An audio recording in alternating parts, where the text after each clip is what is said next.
In front of me is Vivo Y95, and today I would like to show you how you can manage apps permissions. Begin by opening settings and scrolling down to hit more settings.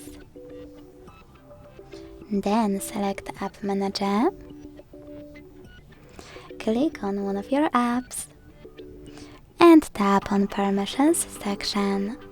Now, for example, if you want to deny Chrome access to your storage, use green switcher next to storage and confirm your choice in the pop-up.